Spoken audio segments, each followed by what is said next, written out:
I just want to say that if you are having any issues with your Honda Elite 110 reaching over 50 miles per hour, you are going to need a belt and rollers.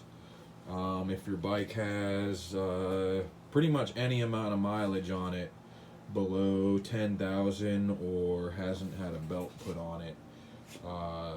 My belt didn't look that worn, but it was definitely aged, and I didn't put a measurement to it, but I did take the belt and set it next to the new belt.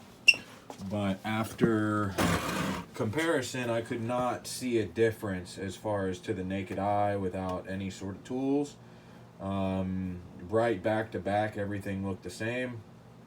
So the overall belt width on the outside hadn't changed, but maybe the inside was different. Like I said, I didn't measure.